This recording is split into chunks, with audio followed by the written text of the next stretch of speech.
Hello and welcome. This is Cheryl. Thank you so much for joining me today. In this video, I'm going to share with you how to create dimension with press plates.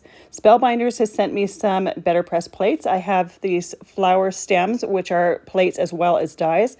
And then I have the Cosmos backdrop and You Are Everything sentiment set with dies as well. Now, the backdrop and the sentiment set, I'm not actually using them in the better press. I'm going to use them and share with you how to create some dimension with them. My base that I'm coloring on is going to be some distress watercolor cardstock, and I'm coloring with some Cyan markers. This is a new setup that I got, so I'm just using them and getting familiar with them. I'm sure there's a ton more things than what I'm sharing today to do with them, but I'm just going to do some regular coloring as well as some watercoloring. The first step is to use my Better Press plates, and I'm using the flower stems in the Better Press system. I'm picking whichever ones I can fit within the 4 1/4 by 5.5 inch area. My paper is that size and I don't want to go outside of it. And I'm also making sure that I have some space in between to allow for die cutting. Typically when you die cut these, there's a little bit of a halo around them. So I want to make sure that I have some space for that. I'm using the ink that comes in with the Better Press system. It's just a black and it is a permanent ink. So it's going to work well on the watercolor cardstock as well as using watercolor with it.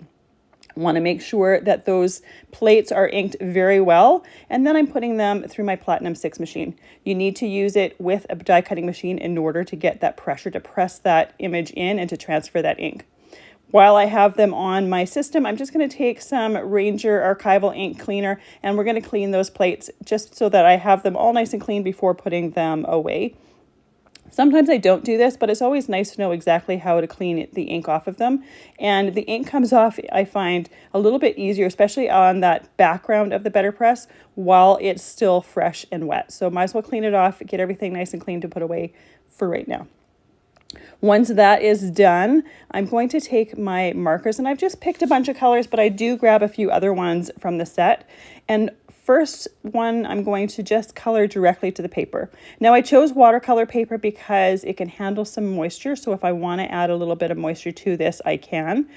These are dye-based inks, but they do have a fluid ink right in the barrel, and you can actually see it. So you can actually see your ink level on it.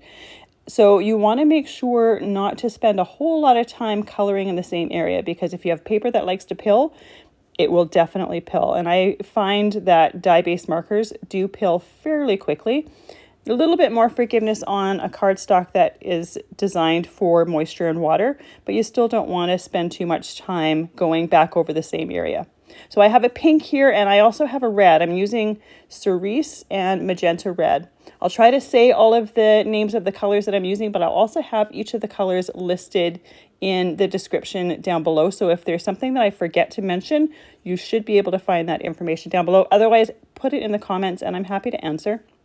Sometimes I get so busy with what is happening that I forget to add some details, and I'm certainly thankful for anyone that reminds me. So for the next flower, I'm using Cerise, but I'm using Magenta, not the Magenta Red. That first one, I found that it had a little bit too much red tone for me, so I decided to just alter the color shade a little bit. And they're still going to go well together, but you don't get quite as much of a difference between the Cerise and the Magenta for this flower. You can easily go back in and touch it up and add a little bit of the darker color again. But once again, you want to make sure to be light-handed with it.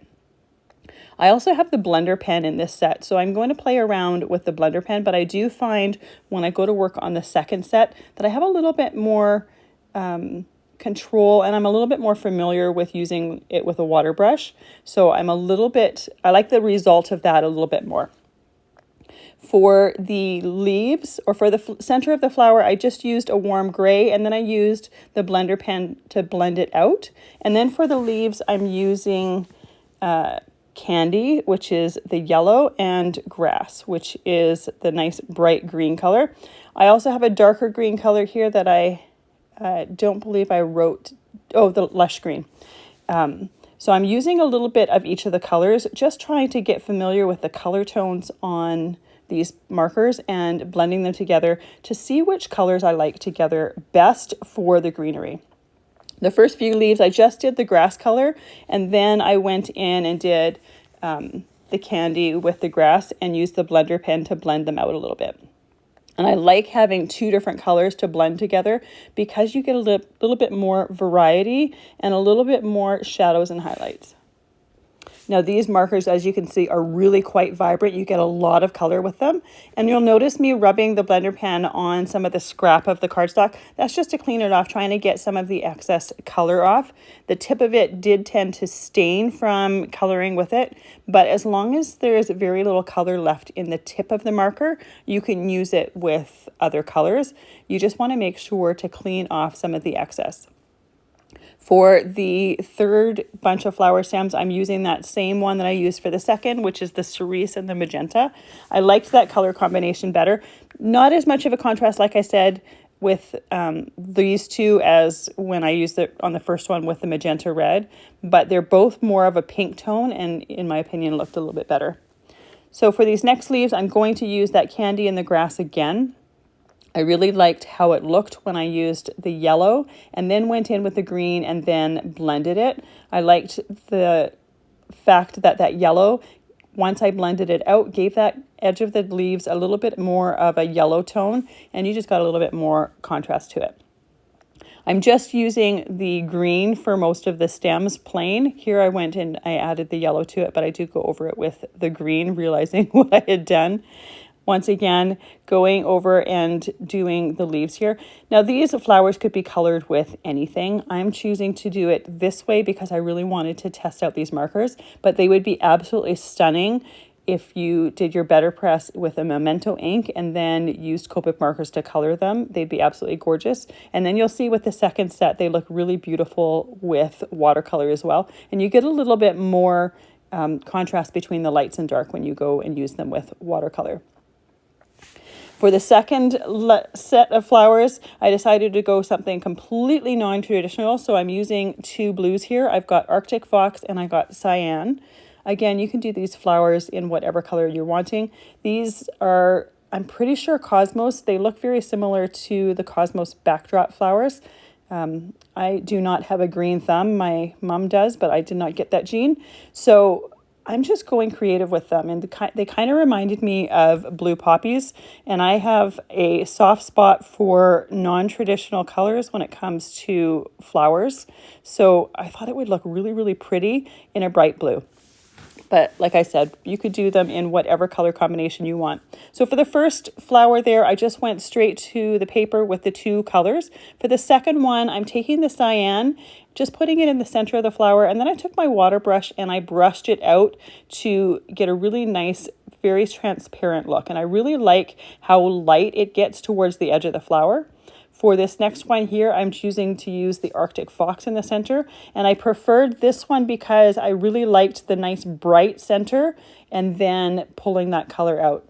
And I did find that the color pulled out a little bit easier if I had just colored it. If I waited and let it dry a little bit and then took my water brush and pulled the color out, it would come out, but I found that the color flowed a little bit better if I did it right away. And I really liked the result a lot better when I did do it right away. So just a little tip, you'll have a little bit more success with pulling that color out when it's nice and fresh. Play with both, and it just depends on what look you're going for as to which result you'll want, or which method you'll want to use. For those other flowers, I went back in with the Arctic Fox because I really liked that nice bright blue in the center and then pulled that out. I'm not making it as dark as the medium-sized flower, but I did really like that bright blue in the center. So the set of Karen markers that I have has 26 markers plus a blender pen, so you can really get fun with the color combinations that you use. And because I'm still getting used to them and what color combinations I am liking together, I am playing around just to use different ones just to kind of get used to what colors create what. So for that center of the flower, I went in with that same warm gray from the last one, but I did go around and dot some black just to give it a little bit of a darker center. When I did that first one there, I thought just that gray was a little bit too light and a little bit too bright. And it was really easy to go back in, even when the cardstock was still a little bit damp, and tap that extra color in there and then use the water brush to blend it out. For the leaves for this set of flowers, I'm using the Lush green. It is a darker green that has a bit of a gray blue tone to it. And I'm doing the same method as I did with the flowers. I'm putting that marker where I want the color to be darkest, and then I'm just using my water brush to blend it out. Now the caps on some of these markers really hold very well. So rather than struggling with them every single time I want to pull out a marker, I'm just holding the cap in my hand and just putting the marker back in the cap, but not actually capping it into place while I'm using it. Probably could just lay it on my desk as well, but this was just makes it nice and easy and convenient for me to grab, as well as to remember exactly which one I was using, because at this point I had a lot of markers scattered all over the place. So it's nice and easy, and it's very comfortable to just hold the cap in my left hand, put it there when I'm done, and then grab it once again when I need it. And I really love this color for the leaves. It's just a little bit of a darker tone. I think the next time I create with this set, I'm going to try the Lush green with the grass green and see what happens with those two. Now, even though I'm using a water brush with this, there's not a ton of water. So these images are damp, but they're not completely sopping wet. So once I'm done, I will let them dry, but they don't take a whole lot of time to dry because there isn't a ton of moisture on that cardstock. And then I'm going to add a little bit of shimmer to the center of the flowers. They look really pretty this way, but I wanted to add just a touch of sparkle. So this is them after they have sat and dried. You can see there's not a whole lot of difference between the look of them, but it's going to take this color a lot better. So I'm going to use the blender pen, and I'm just going in the center of the flower. I'm not covering the entire flower with shimmer. I'm just using some Perfect Pearls and a Perfect Pearls brush here. I think if you covered the entire flower, you'd lose some of the details, as well as the fact that it would just kind of be all over shimmer and would look a little bit less interesting. So by just putting it in the center of the flower, stroking that blender pen out, I'm just adding a little bit of moisture to that center of that flower for those Perfect Pearls to hold on to. They hold on to Versamark or moisture, and they are water activated. So once I'm done this, I am going to mist it with water in order to activate that binding agent that's in them. I also use a Swiffer duster cloth. I have one sitting in my craft room just for this purpose, and it's to get any of the excess powder off of your project. It works very, very well. And I've been using the same one for a very long time. I want to say a couple years. So they last a long time. It's not something that you need to replace with every single project. I'm putting the shimmer on the blue flowers as well, doing exactly the same method. You'll notice that when I misted my cardstock to activate the binding agent in those flowers, it started to run. I knew that was going to happen. These ink colors are very potent. They will run when you mist them with water. That was the look that I was going for. If you didn't want them to run, what I would suggest is using your water brush, mixing the Perfect Pearls with some water, and then painting it on and having a little bit more control there. Then you get a more crisp and pristine edge to them. So while my flowers are drying, I'm using my Platinum 6 and I'm embossing the Better Press plates into some more watercolor cardstock. I chose the watercolor cardstock only so that those whites would match perfectly. And I'm using the stacking on my Platinum 6 for embossing. So this is the same stacking that you would use if you were to emboss die. So I have the two bottom plates plus the rubber mat and then the adapter plate for embossing. And these stackings are listed right on the universal plate system, so there's no guesswork to it. I love how deeply pressed that Better Press plate creates that nice embossed image.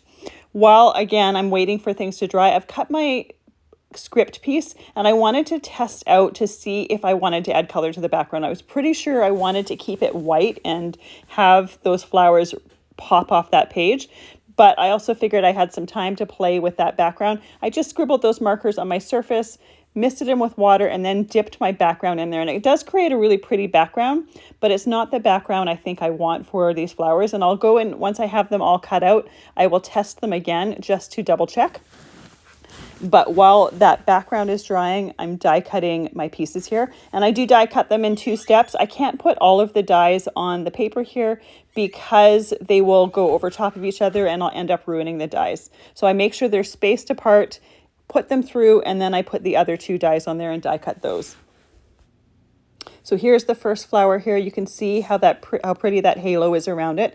And I just put it against that background, and I really don't like it against that background. It's a little bit too minty, and I don't like how the flowers don't pop off of there. I liked it so much better against the white background. So I'm doing my first card here. It's just a traditional card that folds on the side. I have a nice bright pink mat here that matches those flowers, and then I'm gluing my embossed piece onto that background. And I only have a 1/16 of an inch border around here, so my pink piece is cut at 4 1/8 by 5 3/8, and my embossed piece is 4 inches by 5 1/4 inches. And this way I have just a nice thin border. I have a hint of that color, but it's nothing that's going to take away from those flowers. I like to put an acrylic block over top while it's drying, just to make sure everything has good contact with the paper. And while that's drying, I lay out my die cuts on top of that acrylic block. It helps me see exactly what everything is going to look like. And then I can lift that acrylic block off and not lose my arrangement. I can see exactly where I wanted to place everything. Once those are glued on, I put that acrylic back on there to hold it into place. And I'm using some Barely Art glue to glue everything together. It's a beautiful liquid glue. I've got it in a fine tip bottle, so I can be nice and precise with it. But it does tend to grip and hold that paper quite quickly, so I don't have to wait a long time for it to start to grab it. Once that has dried, I put some stickles in the center of the flower just to add a little bit of glitter. For my second card base, I'm creating a pop-up card, and this is one that Jennifer McGuire has done a recent video on. I may be using her measurements. I may not. I didn't actually go back to the video to see the dimensions on some of the cards that she did to know whether my measurements were the same. But I will put a link to her video in the description. So if you wanted to check her video out and different versions of this card base, I highly encourage you to do so. She has so many different versions. So what I have here is a piece of white cardstock that is 5 1/2 inches by 8 1/4. I scored it at 2 inches on both ends, and then I flipped my paper over and then scored it at 3 inches from both ends. Then I am folding those pieces so that it creates kind of a zigzag, and I will show you what the end formation is. That center piece just pops out, and this card base creates a beautiful card that stands up on its own, and when you take it out of the envelope, it pops up on its own, which is really, really cool. It's an easy, simple card base to do to create some extra dimension, and all it requires is some folds. This back part of this card, you can see it doesn't necessarily match in the center, or doesn't meet in the center. There's a bit of a 1/4 inch gap, but I am going to take a piece of cardstock and glue it to the back so you can write a message on the back there if you want. My 3 pieces of embossed background here, I have them cut down to 1 3/4 inches by 5 1/4 for the 2 sides. And then for the center of the card, I have a piece that is 2 inches by 5 1/4 inches. I chose not to put a colored mat behind here because I didn't want to detract from the flowers. I just wanted that beautiful texture back there. But if you wanted to have a mat around it, what you could choose to do instead is use a colored cardstock for your card base and then have your white embossed piece.